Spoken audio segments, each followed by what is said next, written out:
की शुरुआत में हम एक कपल को देख पाते हैं जो कि अरनमनाई कादु कोलीमलाई तमिलनाडु के जंगल में थे, जहां पर ये दोनों ही कैंप फायर लगाकर एंजॉय कर रहे होते हैं। लड़के का नाम राम होता है जो कि वहां पर लकड़ियां लेने के लिए थोड़ी दूरी पर चला जाता है, जहां उसे बीच रास्ते में एक त्रिशूल दिखता है जो कि काफी अजीब बात थी, जिसे वो साइड में रखकर एक छोटे से कुल्हाड़ी से एक पेड़ के तने को काटने लगता है ताकि वो उसकी मदद से आग जला पाएगा। जिसके बाद वो उस तने को काफी मुश्किलों से तोड़ता है और अंदर एक कील निकली हुई उसे दिखाई देती है और उसी वक्त उसे अचानक से एक जोर का झटका लगता है जिससे कि वो पीछे जा गिरता है। कि तभी वो नोटिस करता है कि पेड़ के अंदर से कुछ बाहर आ रहा था और जैसे ही वो चीज बाहर आती है तो उसके सामने एक काली गुड़िया थी जो कि काफी भयानक थी दिखने में, जिसको वो जैसे ही हाथ में लेता है कि तभी वहाँ पर एक अननोन एंटिटी उसके सामने आ जाती है। अब डर के मारे वो चिल्लाने वाला था लेकिन उसकी आवाज ही रुक गई थी, या फिर ये कहें कि इस एंटिटी की शक्ति ने उस आवाज को ही दबा दिया और अगले ही पल वो उस पर हमला करके उसे खत्म कर देती है। अब आप ये सोच रहे होंगे कि जो राम की गर्लफ्रेंड थी वो वहाँ पर क्यों नहीं आई थी, तो उसने अपने कानों में हेडफोन लगाए हुए थे।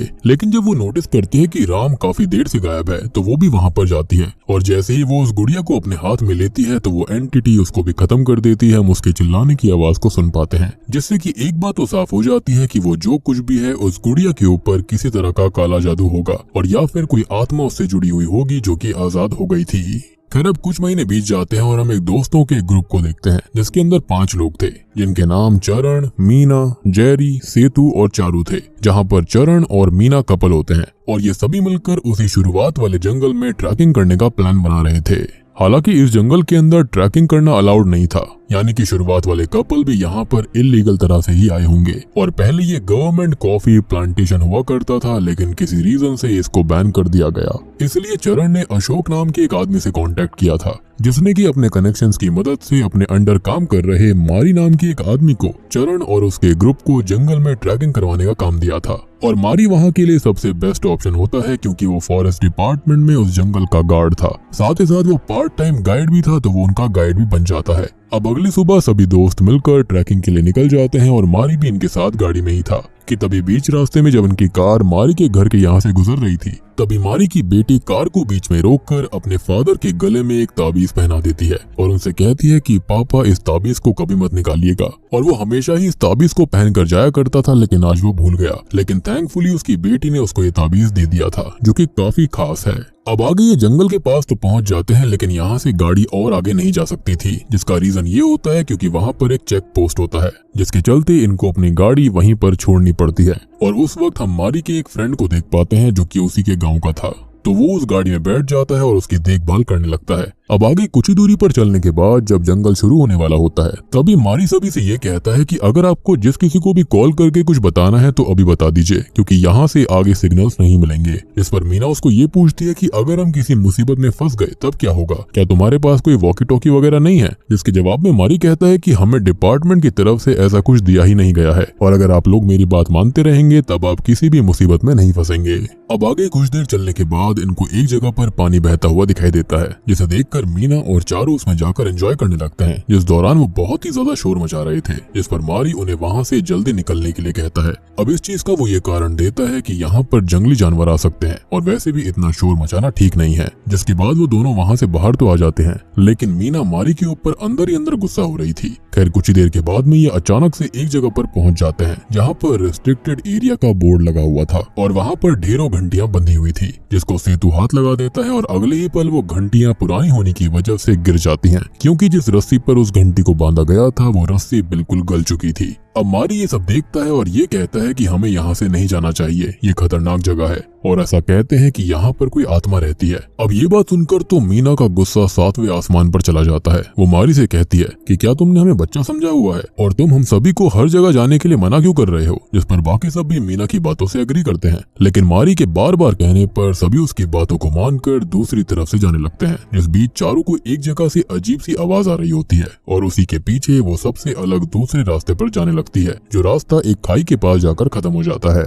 और इस तरह से वो उस खाई के पास आ गई थी जहाँ पर अगले ही पल उसे ऐसा लगता है कि जैसे किसी ने उसे पीछे से धक्का दिया हो, लेकिन इससे पहले कि वहाँ पर कुछ होता मारी पीछे से आकर चारू को पकड़ लेता है और चारू इस सोच में पड़ जाती है कि जब वहाँ पर कोई भी नहीं था तो किसने उसे पीछे से धक्का दिया होगा। हालांकि वो जल्दी ही इस बात को भूल जाती है जब उसके दोस्त उसके साथ मस्ती मजाक करने लगते हैं। इसी बीच चरण और मीना दोनों एक साथ बैठे हुए थे और जेरी अचानक से आकर उनकी फोटो लेने लगता है जिसको देखकर वो दोनों ही वहाँ से उठकर भाग जाते हैं और एक पेड़ के पीछे छुप जाते हैं। जेरी को पहले ये बात समझ में नहीं आती कि सभी पेड़ के पीछे छुपे हुए हैं, लेकिन बाद में वो मीना को एक पेड़ के यहाँ पर देख लेता है और वो उसको कहता है कि तुम पेड़ से बाहर आओ, वहाँ से तुम्हारी अच्छी फोटो आएगी। जेरी के इतना कहते ही पेड़ के यहाँ से एक चुड़ैल बाहर आती है, जिसको अचानक से ऐसे देखकर उसे झटका लगता है और तभी कोई हाथ नीचे से जेरी का पैर खींचता है, जिससे कि वो अपनी जगह पर गिर जाता है और इससे वो बहुत ज्यादा डर गया था। तभी हम देख पाते हैं कि उसके पैरों पर किसी के उंगलियों के निशान भी आ गए थे, यानी कि जो कुछ भी उसके साथ हुआ वो बिल्कुल सच था। जेरी की इस हालत को देखकर सभी दोस्त सामने आकर उस पर हंसने लगते हैं, लेकिन वो उन्हें ये समझाने की कोशिश कर रहा था कि यहाँ पर कोई है और इस बात को लेकर वो इतना सीरियस हो गया था कि वो अपनी ट्रैक को कैंसिल करके वहाँ से चले जाने की बातें करने लगता है। जब ये बात सेतु सुनता है तो वो उस पर गुस्सा होकर ये कहता है कि तुम तो हो ही डरपोक, चले जाओ यहाँ से। और उस वक्त चारू भी सेतु का ही साथ दे रही थी, जिस वजह से जेरी गुस्से में दोनों से ये कहता है कि अगर तुम्हारे अंदर हिम्मत है तो तुम दोनों बस जंगल के अंदर जाकर दिखाओ और जिस जगह पर रेस्ट्रिक्टेड एरिया का बोर्ड लगा है वहाँ से वापस आकर दिखाओ। अब ये सब बातें मारी भी सुन रहा था, लेकिन उस वक्त उसकी बात वहाँ पर कोई भी नहीं सुनता। जिसके बाद सेतु और चारू जेरी के चैलेंज को सीरियसली ले लेते हैं और एक बड़े से रेड रिबन को अपने साथ लेकर जंगल में आगे बढ़ने लगते हैं। जहाँ पर वो उस वक्त जिस जगह के पास से गुजर रहे थे वो वहाँ पर उस रिबन को बांध रहे थे ताकि वो रास्ता ना भटक जाए। जिसके बाद रेस्ट्रिक्टेड एरिया के अंदर वो चले जाते हैं और वहाँ से कुछ ही दूरी पर उनको एक पुराना घर नजर आता है, जिस दौरान हम एज एन ऑडियंस ये गौर कर पाते हैं कि इनके ऊपर कोई नजर रख रहा था। फिर ये दोनों उस घर के अंदर जाते हैं जहाँ पर इन्हें वही श्रापित गुड़िया मिलती है जो कि शुरुआत में दिखाई दी थी, जिसे चारू अपने हाथ में ले लेती है और उसके साथ सेल्फी लेने लगती है कि तभी उसे अपने पीछे वही चुड़ैल नजर आती है जिसे हमने पहले भी देख रखा है, जिसको देखकर वो बहुत डर जाती है और फिर वो उसे बाहर भी नजर आती है, जिससे कि उसकी हालत खराब हो गई थी कि एक ही बार में वो दो जगह पर कैसे दिख गई। वो सेतु को बताने लगती है कि वहाँ पर चुड़ैल है, लेकिन उसे वहाँ कोई नजर नहीं आता। दूसरी तरफ चरण और मारी को इन दोनों की फिक्र होने लगती है, इसलिए वो उन्हें ढूंढने के लिए जाते हैं जहाँ पर उन्हें बीच रास्ते में चारू घायल हालत में बेहोश मिलती है। पर जैसे ही दोनों उसके पास जाकर उसकी हेल्प करने लगते हैं तो चारू जोरों से हंसने लगती है और सेतु भी सामने आकर हंसने लगता है, जिससे कि दोनों समझ जाते हैं कि ये दोनों प्रैंक कर रहे थे और इससे उन दोनों को काफी गुस्सा आ जाता है। मारी फिर गुस्से में वापस बेस कैंप पर आने लगता है, जिसके पीछे चरण भी आ रहा था और तभी वो दोनों नोटिस करते हैं कि सेतु और चारू तो दोनों पहले से ही बेस कैंप पर थे और चारू डर से कांप रही थी, जिसको देखकर सडनली उनके दिमाग में ये सवाल आता है कि फिर वो दोनों कौन थे जिन्होंने इनके साथ प्रैंक किया था। जिसके बाद पीछे मुड़कर देखने पर चरण को चारू और सेतु जो कि उसी चुड़ैल के छलावे थे वो एक शैतानी मुस्कुराहट के साथ उनकी तरफ देखते हुए दिखाई देते हैं, जो कि अगले ही पल गायब भी हो जाते हैं, यानी कि ये चुड़ैल उनके साथ खेल रही थी। अब ये चीजें मारी भी गौर करता है और वो सभी को बताता है कि वो वापस लौट चुकी है, यानी कि पेची, यानी कि वो चुड़ैल, उसका नाम पेची था। जिसके बाद वो पेची की कहानी बताने लगता है, जो कि उनके ही गांव की एक औरत हुआ करती थी जिसने कि केरला से काला जादू सीखा था और वो जंगल में अपने फॉलोअर्स के साथ काला जादू किया करती, जिससे कि हुआ ये कि अचानक से ही धीरे धीरे गांव के कई लोगों की मौतें होने लगी और कई लोग गायब भी हो गए थे। लोगों को जल्दी ही पता चल गया था कि इसके पीछे पेची ही है और वो उसे रोकने के लिए पहुंच गए, लेकिन वो इतनी शक्तिशाली थी कि उसने कुछ ही पलों में अपनी शक्तियों की हेल्प से कई सारे लोगों को खत्म कर दिया। जब ये बात गाँव वालों ने एक साधु को बताई तो उन्होंने बताया कि वो शैतान की पूजा करती है और खास करके वो एक रिचुअल कर रही है जिसके अंदर इंसानों की बलि दी जाती है और इससे अमन होने का वरदान मिलता है और पेची को मारा नहीं जा सकता, लेकिन उसको कैद जरूर किया जा सकता है। इसके बाद साधु के कई बातों को मानकर गांव वालों ने दूसरी बार पेची पर हमला किया, जिसके अंदर उसका शरीर तो नष्ट हो गया था, लेकिन उसकी आत्मा को उसी भयानक गुड़िया के अंदर कैद करके एक पेड़ पर लटका दिया गया, जिसे स्टार्टिंग में उस लड़के ने पेड़ से गिरा दिया था और पेची आजाद हो गई थी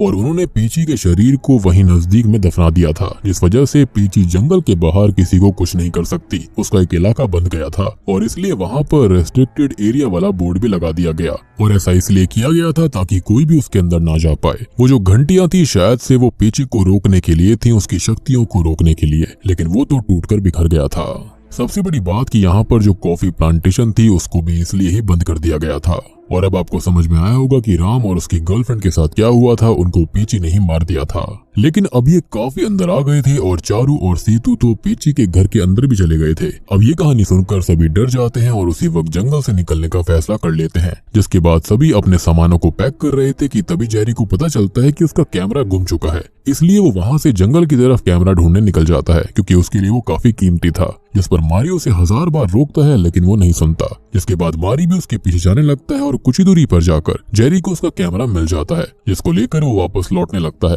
पर तभी वो अपने पीछे दो मारी को देखता है, एक वो जो कि उसके करीब था और एक उससे दूर था, जिसको देखकर उसे ऐसा लगता है कि उसके पास वाला मारी छलावा होगा और इसलिए ही वो उसे धक्का देकर वहां से दूर भागने लगता है, जबकि वही असली मारी था जिसे उसने धक्का दिया और जो दूरी पर था वो पीची का छलावा था। अब आगे वो डर से भागते हुए उसी घर के अंदर चला जाता है, जहाँ पर अगले ही पल पेची आकर उसे मार डालती है। अब मारी जो कि जेरी के साथ गया था वो अकेला ही लौटता है, जिसे सेतु और मीना को लगने लगता है कि मारी ने ही जेरी को मार दिया होगा और ये सब भी मारी भी कर रहा है, यानी कि वो पेची वाली बात पर इतना यकीन नहीं कर रहे थे, जिससे कि सेतु मारी पर गुस्सा होकर उसे मारने लगता है। दूसरी तरफ चारू भी कहीं चली जाती है, जिसको ढूंढते हुए चरण और मीना उसके पीछे जाते हैं, जहाँ पर उन्हें चारू एक जगह पर अजीब तरह से खड़ी मिलती है और एक ही झटके में पेची उसे पकड़कर अपने साथ ले जाती है, जो कि इतनी तेजी से हुआ था कि वो सब ठीक से देख भी नहीं पाते। अब जैसे ही चारू की मौत के बारे में सेतु और मारी को पता चलता है तो दोनों जंगल से भागने लगते हैं और उनके पीछे मीना और चरण भी भाग रहे थे, जिस बीच मारी काफी दूर भाग जाता है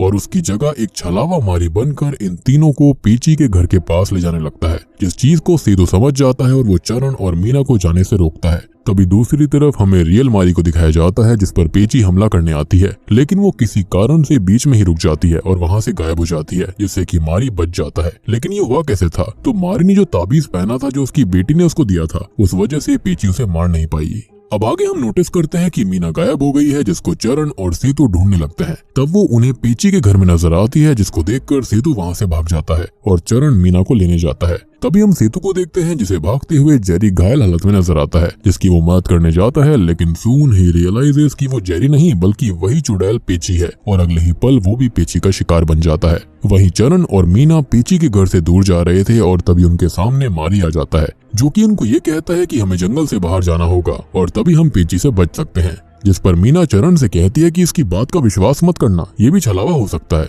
इस पर मारी कहता है कि मैं कोई छलावा नहीं हूँ और ये ताबीज उसका सबूत है। ये वही ताबीज है जिसे साधु जी ने मेरे पूर्वजों को दिया था और इसी वजह से उनके पूर्वज पेची के शरीर को नष्ट कर पाए थे, क्योंकि पेची बहुत ताकतवर थी और उसे मारना नामुमकिन था। इसलिए इस ताबीज पर उसकी शक्तियों का इतना असर नहीं होता। लेकिन ये सुनने के बाद भी मीना उसकी बात पर विश्वास नहीं करती, पर चरण के कहने पर वो मान जाती है। जिसके बाद दोनों एक दूसरे का हाथ पकड़कर मारी के हाथ को पकड़ लेते हैं, ताकि वो ताबीज उनको भी प्रोटेक्ट कर पाएगा। और वो जंगल के रेस्ट्रिक्टेड एरिया से बाहर भागने लगते हैं और जैसे ही वो उस एरिया के बाहर आने वाले होते हैं कि मीना का हाथ छूट जाता है और पेची एक ही पल में उसे वहाँ से लेकर चली जाती है, जिससे कि चरण बहुत ही ज्यादा टेंशन में आ गया था और वो मीना को ढूंढने के लिए वापस जाने लगता है। मारी उसे रोकने की बहुत कोशिश करता है, पर वो उसकी एक नहीं सुनता और फिर से रेस्ट्रिक्टेड एरिया के अंदर चला जाता है। अब उसे जल्दी ही समझ में आ जाता है कि उसका फैसला कितना गलत था, क्योंकि अंदर उसे मीना नहीं मिलती और अपने दोस्तों के डरावने छलावे उसे डरा रहे थे, उसे मॉक कर रहे थे। जिसके बाद पेची उसे मारने आती है, लेकिन वो उसके करीब आते ही वहाँ से अचानक गायब हो जाती है और चरण बच जाता है।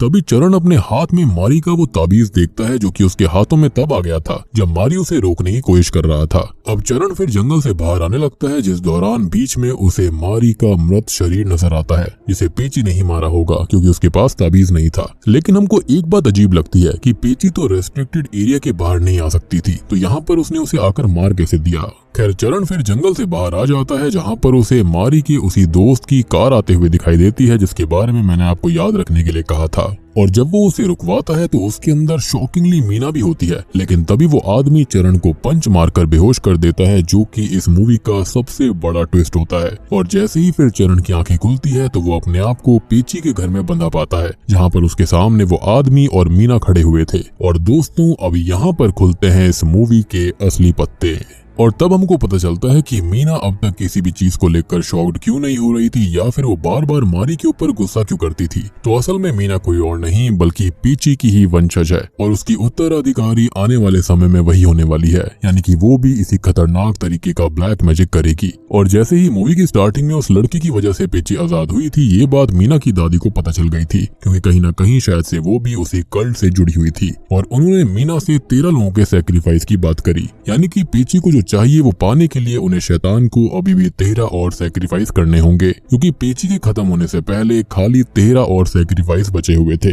जैसा कि उस साधु जी ने बताया था कि अगर पेची ने और भी ज्यादा लोगों का सेक्रीफाइस दिया तो वो अमर हो जाएगी। अब देखो, इन 13 में से 2 लोग तो पहले ही खत्म हो गए, यानी कि राम और उसकी गर्लफ्रेंड, यानी कि वही स्टार्टिंग वाला कपल। अब यहाँ पर खाली 11 बचे हुए थे सेक्रीफाइस के लिए। अब ऑब्वियस सी बात है कि पेची वाले इलाके में कोई भी खुद से तो जाएगा नहीं। गवर्नमेंट और बाकी सब ने वहाँ पर रेस्ट्रिक्टेड एरिया का बोर्ड लगा दिया था। राम और उसकी गर्लफ्रेंड तो बेवकूफ थे जो कि वहाँ पर चले गए। हो सकता है कि वो इन बातों पर यकीन नहीं करते होंगे, या फिर ये भी हो सकता है कि बात उससे भी ज्यादा खतरनाक होगी। तो अब मीना की दादी ने मीना को ये काम दिया था कि पेची के पास उसे ही लोगों को लेकर जाना होगा। तो मीना ने चरण के साथ दोस्ती बनाई, उसके साथ रिश्ते में आने का नाटक किया और उसके दोस्तों के साथ वो शामिल हो गई और फिर बड़ी चालाकी से उन्हें इस ट्रैकिंग के लिए मना लिया। वो होता है ना, आप किसी को उकसाओगे, इंटरेस्ट दिलवाओगे तो इंसान वहाँ पर चैलेंज के रूप में चला जाता है। यहाँ पर सेम चीज हुई थी। यहाँ तक कि सबसे बड़ी बात ये होती है कि जैसा मैंने आपको बताया था कि जो पेची की शक्ति थी वो उस रेस्ट्रिक्टेड एरिया तक थी, लेकिन मारी को उसके बाहर मारा गया था। तो मारी को पेची ने नहीं बल्कि मीना ने खुद चाकू की हेल्प से मारा था। और यही कारण था कि मीना को मारी पसंद नहीं था, क्योंकि वो इनको खतरे वाली जगह से दूर रखना चाहता था, जबकि मीना का तो मकसद था कि वो लोग उस जगह पर जाएं। साथ ही साथ आपने ये भी गौर किया होगा कि मीना कई बार मुसीबत में फंस रही थी, लेकिन एक बार भी पेची ने उसे नहीं खत्म किया। और इसके अंदर मारी का फ्रेंड भी मीना का साथ दे रहा था, जो कि असल में उसका फ्रेंड नहीं था बल्कि उसके फ्रेंड होने का नाटक कर रहा था, यानी कि वो पेची का फॉलोअर है। और वो मीना की दादी को मीना के साथ स्टार्टिंग से उन सबको जानता था। अब सच सामने आने के बाद में मीना और वो आदमी चरण को उसी घर में बंधा छोड़कर चले जाते हैं, जिसके बाद पेची उसके सामने आती है और चरण की चीख के साथ उसका भी खात्मा हो जाता है। अब मूवी के एंडिंग सीन में हमको बताया जाता है कि 13 सेक्रीफाइस इसमें 7 तो हो चुके हैं और अब 6 बाकी हैं, यानी कि इस मूवी का सीक्वल आना तो बिल्कुल पॉसिबल है और आएगा भी, क्योंकि ये बहुत बड़ी हिट हुई है मूवी। और अब मूवी के एंडिंग सीन में हम ये भी देख पाते हैं कि वहाँ पर एक नया ट्रैकिंग ग्रुप आता है जो कि वहाँ पर पिछले ट्रैकिंग ग्रुप को ढूंढने आया था। इसी के साथ में पेची मूवी यहीं पर खत्म हो जाती है।